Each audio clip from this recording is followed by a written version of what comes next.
salue dans le précieux nom de notre Seigneur Jésus. Nous parlons aujourd'hui de la prospérité. Saisis ta prospérité. Il n'est pas question, bien entendu, de virer à l'extrême, puisque deux extrêmes bien connus hantent l'Église à ce sujet, au sujet de la prospérité. Le premier de ces extrêmes est celui de ce qu'on appelle l'évangile de la prospérité. L'idée selon laquelle on vient à Dieu pour être béni, pour être riche, et que si tu viens à l'église, que tu payes tes dîmes, tu payes tes offrandes, bref, tu pourrais acheter la richesse et la prospérité avec Dieu. Non, on ne vient pas à Dieu pour être béni, ce serait autrement comme un prostitué en Dieu. Et Dieu ne veut pas des prostituées, il veut plutôt des enfants, il veut des épouses, il veut des gens qui l'aiment pour ce qu'il est, sachant que quand mon épouse m'aime, ou quand toute épouse aime son mari, elle finira bien par jouir de ses biens. Et il n'y a rien de criminel à jouir des biens de son mari. Il n'y a rien de criminel pour un fils à hériter de son père.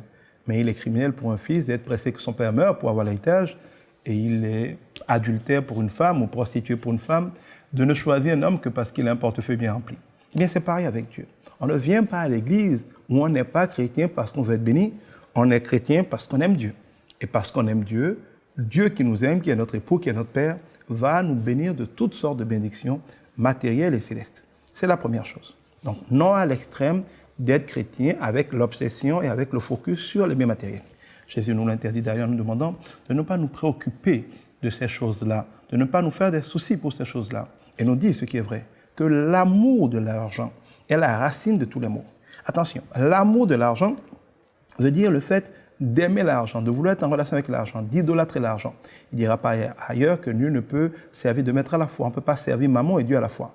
Donc Mammon, c'est le dieu de l'argent. Il ne faut pas faire de Dieu, plutôt de l'argent, une idole. Il ne faut pas faire de l'argent un Dieu. Il ne faut pas être prêt à tout pour l'argent. Il ne faut pas faire de l'argent une finalité. Il ne faut pas faire de l'argent un objectif. On ne peut pas aimer l'argent comme une fin en soi, comme un objectif à atteindre. Autrement, il serait plus difficile à chacun de nous qui sommes comme ça en train de faire de l'argent une idole, de rentrer dans le royaume de Dieu.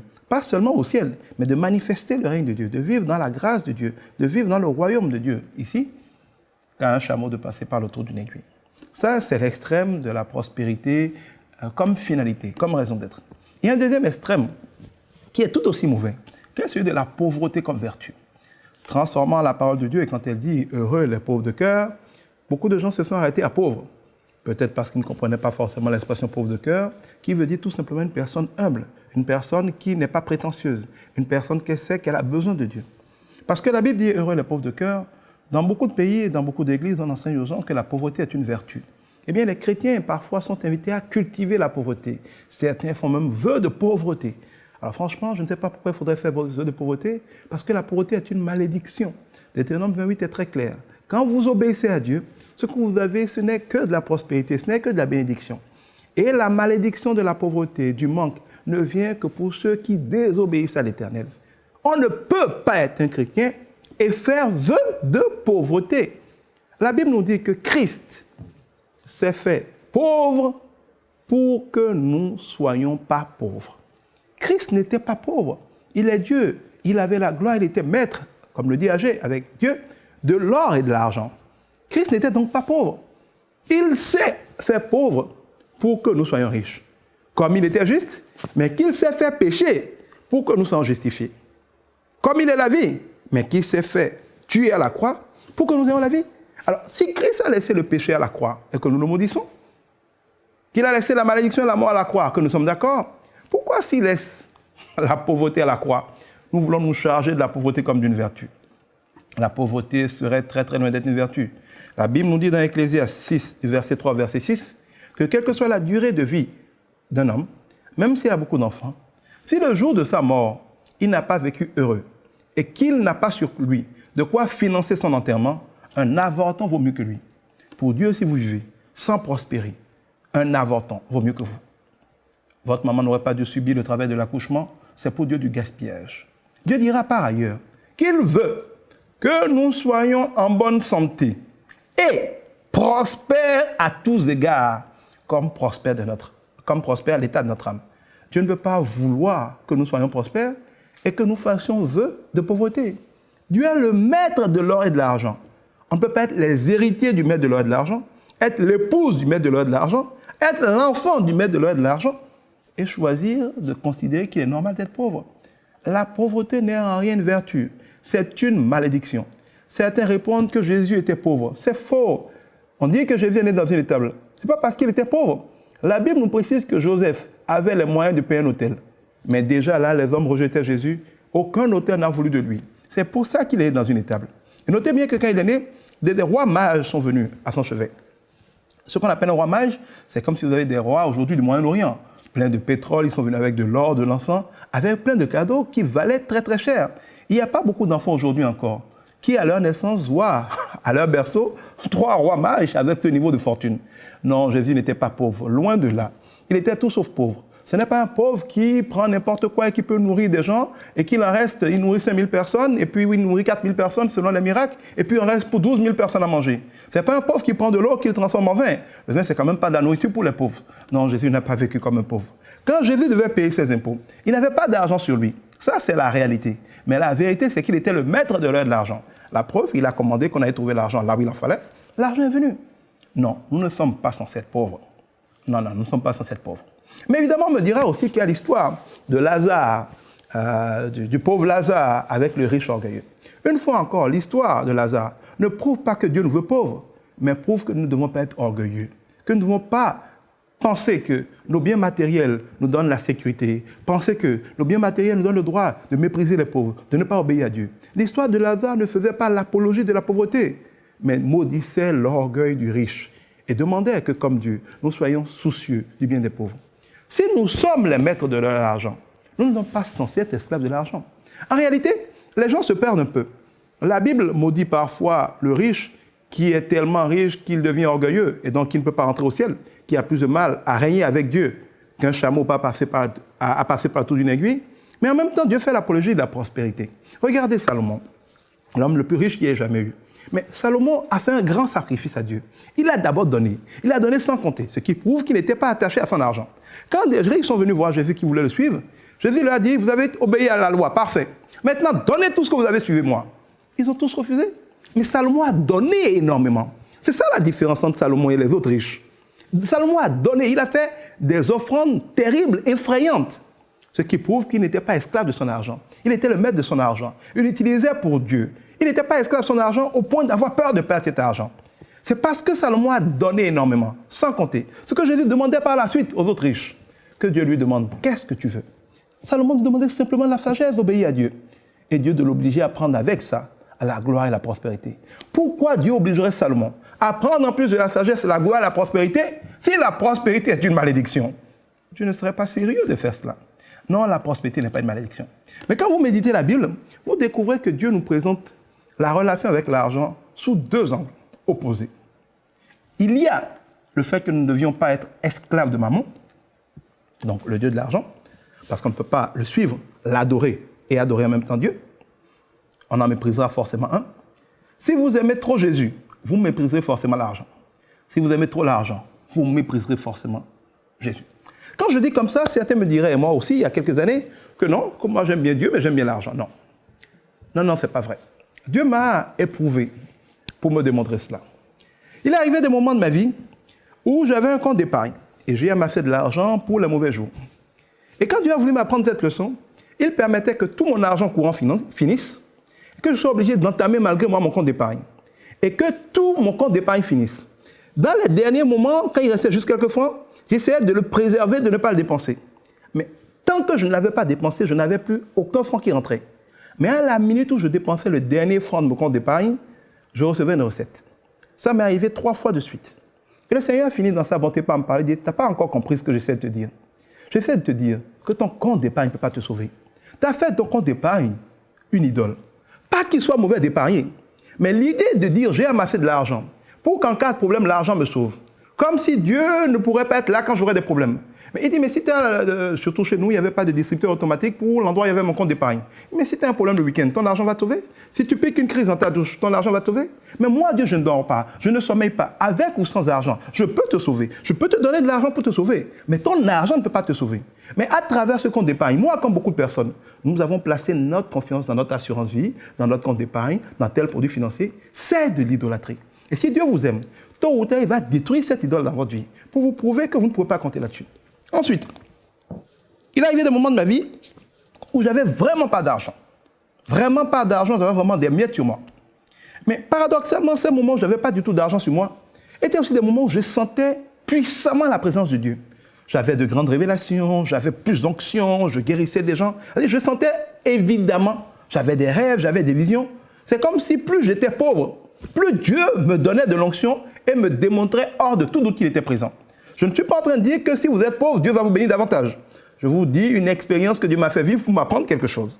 Et donc, je sentais évidemment que Dieu était là, qu'il m'aimait, qu'il était avec moi, mais j'avais les poches complètement vides. Et à un moment, Dieu m'a interpellé. Un jour, on chantait à l'église une chanson qu'on aime bien entre chrétiens. Il est plus précieux que l'or, il est plus précieux que l'argent. Et Dieu me dit, écoute ce que vous dites là. J'ai écouté. Il dit, est-ce que vous réalisez à quel point vous mentez? Je dis, mais comment, Seigneur? C'est vrai que tu es plus précieux que l'or. C'est vrai que tu es plus précieux que le diamant. Il dit, oui, mais dans ce cas, si je suis plus précieux que l'or et le diamant, cela veut dire que si vous avez du diamant et pas moi, vous devriez être moins heureux que quand vous m'avez et que vous n'avez pas le diamant. Regardez bien, nous les chrétiens. Quand nous avons Dieu, mais que nous ne sentons pas la communion avec le Saint-Esprit, nous ne sentons pas d'onction particulière, nous ne voyons pas Dieu particulièrement présent, ou que nous sommes un peu loin de lui par le péché, par une petite apostasie, comme ça nous arrive souvent, nous ne nous inquiétons pas, nous avons la paix du cœur, on se dit, bon, on va régler ça après avec Dieu. Donc, nous ne sommes pas tristes quand nous avons les poches pleines, nos comptes bien remplis, et que Dieu ne se manifeste pas puissamment dans notre vie. Mais quand l'inverse se produit, quand nous sentons que nous avons les poches complètement vides, mais que Dieu est là, nous sommes tristes. Cela révèle que dans le fond, nous nous contentons davantage de la présence de l'argent sans Dieu que la présence de Dieu sans l'argent. Cela veut dire dans les faits que tout en disant que nous croyons que Dieu est plus précieux que l'or et l'argent, dans les faits, notre cœur, notre âme, notre esprit est convaincu que Dieu est moins important que l'argent. C'est pour ça que nous avons la paix quand nous avons l'argent et pas Dieu, mais que nous n'avons pas la paix quand nous avons Dieu et pas l'argent. À travers cette expérience, Dieu m'a appris à me réjouir de sa présence. Il m'a dit, l'argent, je pourrais t'en donner. Tu ne sauras même pas quoi en faire. Mais je veux, dans ces épreuves, t'apprendre à te réjouir de ma présence. Je veux que tu saches que même si tu n'as rien en poche, et c'est vrai qu'il me l'a démontré, quel que soit le problème qui se posera, je trouverai toujours une solution. C'est des moments où tu vas manger, puis des gens te payent ça. Tu achètes des choses. C'est-à-dire, Dieu multiplie les miracles pour nous démontrer que parfois, l'argent n'est qu'une forme de bénédiction. Parce que dans 2 Corinthiens 9, au verset 8, Dieu dit qu'il est capable de faire venir à nous tous les jours, quel que soit le besoin, toutes sortes de bénédictions et de grâces, de sorte que nous ne manquions jamais de rien, mais qu'en plus nous ayons des suppléments pour faire de bonnes œuvres. J'aime beaucoup ça. D'abord, il dit tous les jours. Il ne dit pas de temps en temps. Il ne dit pas parfois. Il ne dit pas à un certain moment. Il dit tous les jours. Ces bénédictions sont nouvelles tous les jours. Tous les jours, Dieu veille à pourvoir nos besoins. Première chose. Il dit tous les jours, quel que soit le besoin. C'est merveilleux. Mais attention, quel que soit le besoin, c'est différent de quel que soit le désir. Le besoin, c'est ce qu'il nous faut. Le désir, c'est ce que nous voulons. Idéalement, ce qu'il nous faut doit être ce que nous voulons. Ce que nous voulons doit être ce qu'il nous faut. Mais très souvent, nous voulons beaucoup de choses qu'il ne nous faut pas.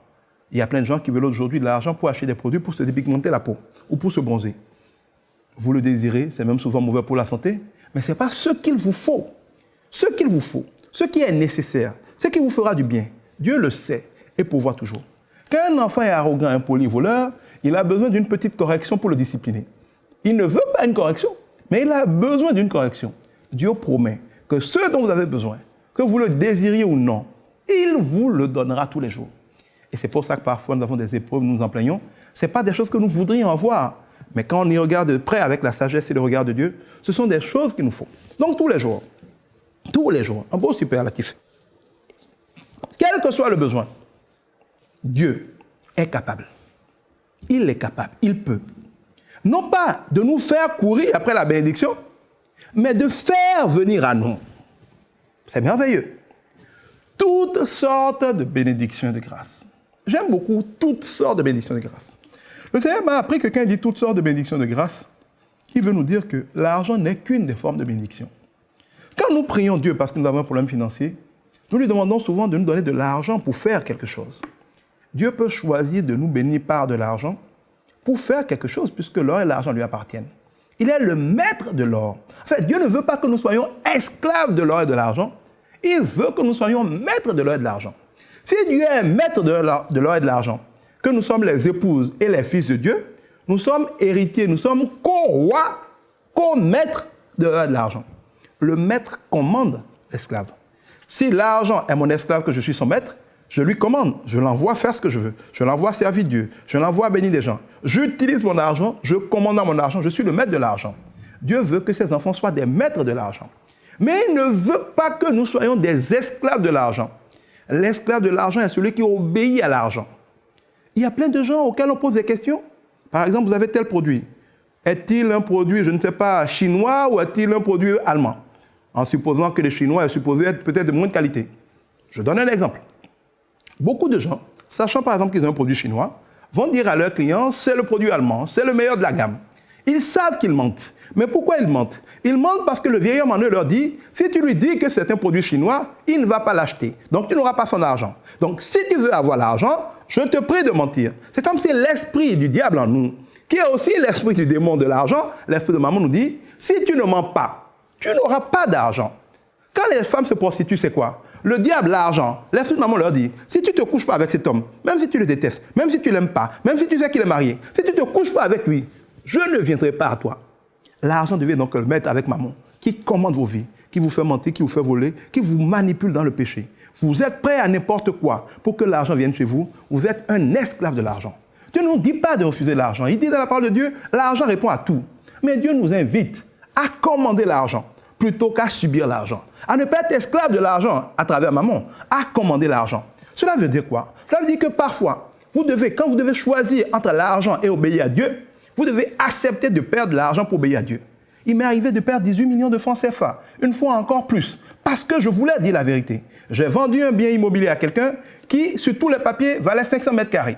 Après qu'il soit parti, je découvre lors d'un contrôle qu'en fait, à cause de ce qu'on appelle des recasements, donc des réductions de superficie faites par l'État, ce terrain ne valait plus 500 mètres carrés, mais valait 300 mètres carrés. Ce n'était pas ma faute, c'était postérieur à l'établissement des papiers. J'aurais pu ne rien dire. Parce que dire cela à mon client me faisait risquer qu'il demande un remboursement. J'ai prié au Saint-Esprit, j'ai dit, qu'est-ce que tu veux que je fasse? Est-ce que je lui dis ou est-ce que je me tais? Le Saint-Esprit m'a répondu, qu'est-ce que tu aurais voulu qu'on fasse si c'était toi le client? J'ai répondu, j'aurais voulu être informé. Il me dit, informe-le. J'ai appelé le client, je l'ai informé. Il était heureux que je l'ai informé. Il a vu en cela un témoignage de ma foi, un témoignage que Dieu est vivant, qu'il y a encore des gens honnêtes. Ce que Dieu utilisera peut-être un jour dans sa vie. Mais surtout, il a demandé un remboursement. J'ai dû débourser, alors que j'avais déjà utilisé cet argent, j'ai dû débourser 18 millions pour le rembourser. Mes collaborateurs, plein de gens me trouvaient fou.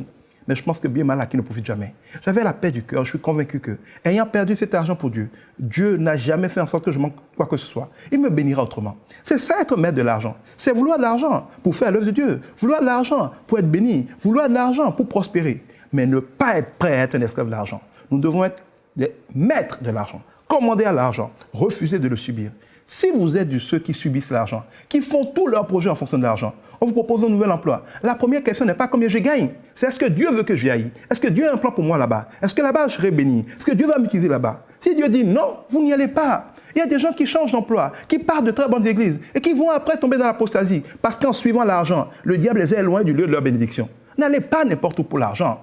On a vu dans la Bible avec les famines, avec les épreuves, des gens comme Isaac voulaient partir d'Israël pour aller en Égypte, pour aller chercher de l'argent. Dieu dit non, tu ne bouges pas, je te bénirai ici. Mais s'il avait voulu écouter seulement l'argent, suivre seulement l'argent et non pas Dieu, il serait parti en Égypte. Mais quand vous refusez d'aller en Égypte, vous refusez de suivre l'argent pour aller dans le monde, Dieu, là où vous êtes, sera capable de vous bénir, de faire venir l'argent à vous. L'or et l'argent vous suivront quand vous trouverez premièrement le royaume et la justice de Dieu. C'est là où la parole de Dieu nous dira dans Matthieu 6,3 que ne vous inquiétez pas pour l'argent, pas pour les biens matériels. Cherchez premièrement, d'abord, fondamentalement, essentiellement, pour commencer. Cherchez d'abord à plaire à Dieu. Cherchez à être dans la volonté de Dieu. Cherchez à être en Christ. Cherchez à obéir à Dieu. Si vous trouvez le royaume de Dieu, l'endroit où Dieu règne, l'endroit où Dieu manifeste sa gloire et ses grâces, si vous trouvez la justice de Dieu, donc si vous obéissez à Dieu, tout cela, toutes ces bénédictions viendront par surcroît. Si je rentre dans le coffre de la Banque centrale, j'ai tout l'argent qu'il me faut. Ne cherchez pas de l'argent, cherchez dans le coffre de la Banque centrale. Ne cherchez pas des bénédictions, cherchez dans le royaume de Dieu. Dans le royaume de Dieu, vous êtes comme dans le coffre, les bénédictions sont là, il vous suffira de vous servir sans effort. Vous devez savoir que l'argent est bien. Nous avons besoin d'argent. J'ai besoin d'argent. Mais nous ne devons pas être prêts à n'importe quoi pour l'argent. C'est une question de positionnement. Et quand vous direz que vous êtes prêt à être un maître de l'argent, à ne pas subir l'argent, que ce ne soit pas un discours, parce que Dieu vous mettra à l'épreuve. Après chaque leçon qu'il nous donne, le Saint-Esprit nous passe à l'épreuve. Il va créer des circonstances où vous devrez perdre gros, vous devrez sacrifier gros, simplement pour obéir à Dieu. Il le fera pour tester, pour vous-même et pour lui, à quel point vous êtes vraiment arrivé au point où vous êtes prêt à tout céder pour le Seigneur. Quand quelqu'un dit à Jésus, je veux te suivre partout, et qu'il prétend avoir tout fait, le test fatal de Jésus, c'est toujours « vends tout ce que tu as sur moi ».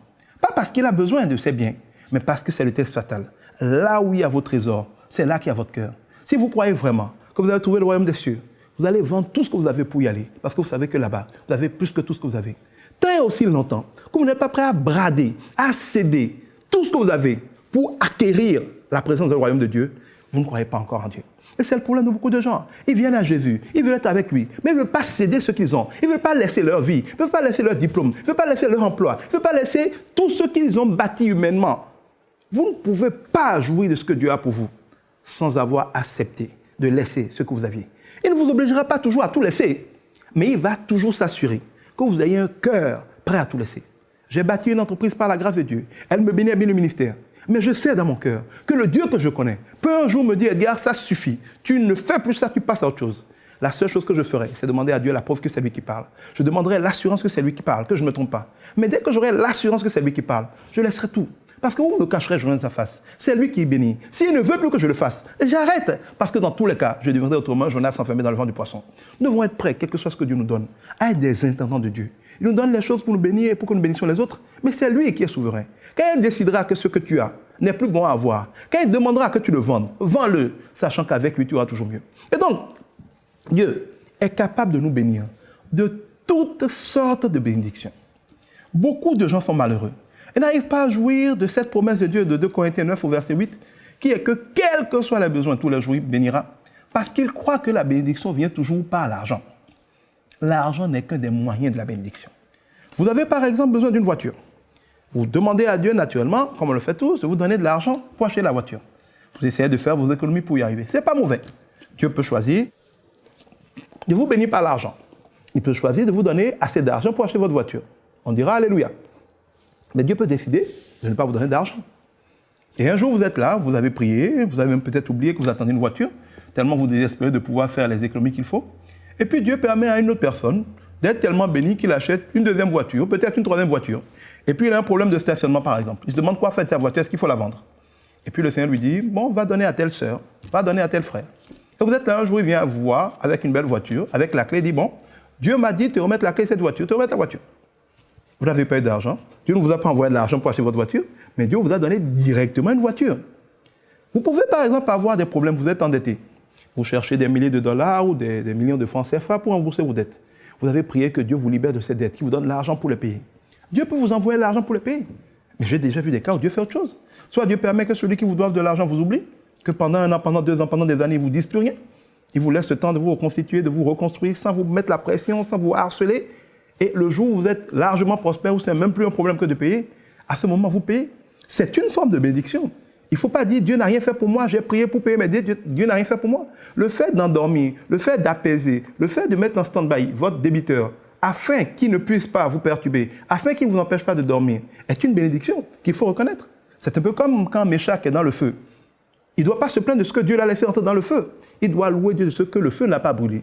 Quand Daniel est dans la fosse au lion, il ne doit pas se plaindre du fait d'être dans la fosse au lion et dire Dieu m'a abandonné, sinon je ne serai pas dans la fosse au lion. Il doit plutôt dire je rends grâce à Dieu parce que je suis dans la fosse au lion, mais le lion n'a pas pu me manger. Beaucoup d'entre nous vivons au quotidien des lions qui nous entourent, des problèmes, des menaces, des épées Damoclès qui sont sur nos têtes. Et nous passons notre temps à maudire Dieu, à murmurer, au lieu de le louer. Imaginez Daniel en train de pleurer. Seigneur, si tu étais Dieu, ne me mettrais pas dans la fosse au lion. Le dit, alléluia, je suis dans la fosse au lion, mais ils ne m'ont pas mangé. Parce que quand il en est sorti, le roi a demandé que tout le monde adore le Dieu de Daniel. Dieu va utiliser des épreuves. Parfois, il va les régler comme vous voulez. Mais parfois, il va les laisser traîner, tout en évitant que vous soyez brûlés, tout en évitant que vous soyez mangés, pour démontrer qu'il est Seigneur, pour démontrer qu'il est puissant. Quand vous êtes par exemple à moto, que vous slalomez, vous échappez à un véhicule qui voulait vous écraser, vous sortez convaincu que vous étiez brillant.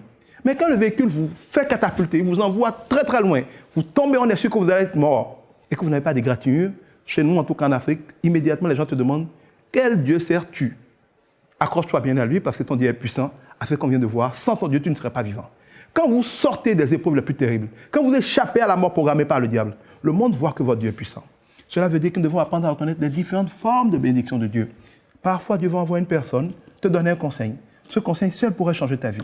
Parfois, tu es là, puis Dieu met à ton esprit une idée. Il met à ton esprit une révélation. Il met à ton esprit une instruction. appelle telle personne. Ou bien va voir telle personne dans un hôpital. Vas-y. Parfois, tu es dans l'hôpital en train de prier pour cette personne et en sortant de là, tu croises quelqu'un qui est justement la personne qui était la solution pour toi. Dieu nous bénit tous les jours de toute forme de bénédiction et de grâce, de toutes sortes. Ce n'est pas toujours la même sorte. Dieu peut nous bénir d'une manière, tantôt d'une autre. Nous devons apprendre d'être réceptifs à toutes les manières de Dieu. Cela veut dire que quand Dieu nous parle, nous devons lui obéir. S'il vous envoie dans une direction, allez-y. Si vous avez faim et que Dieu vous demande de donner votre dernière mesure de farine à quelqu'un, donnez-le lui, comme on l'a vu avec Élie avec la veuve.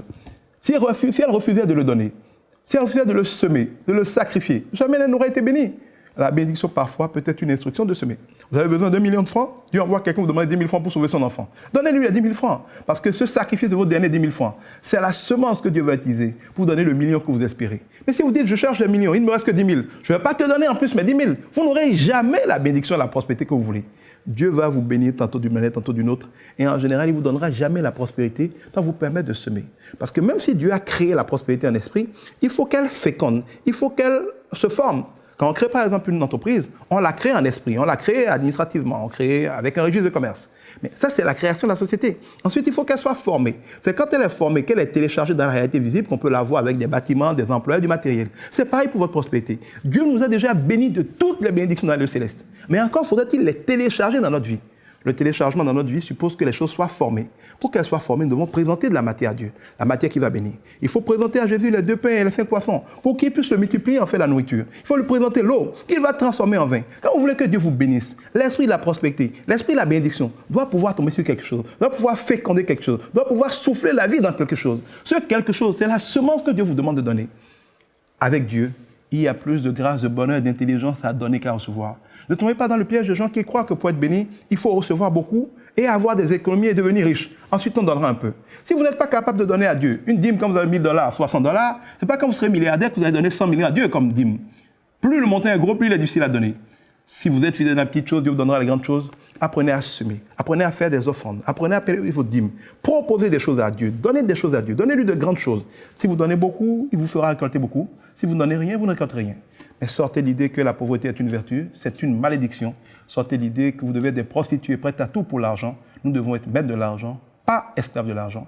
Que Dieu vous bénisse et vous donne de prospérer, parce que l'argent répond à tout et Dieu va utiliser votre prospérité pour accroître la puissance de son royaume sur la terre. Que Dieu vous bénisse.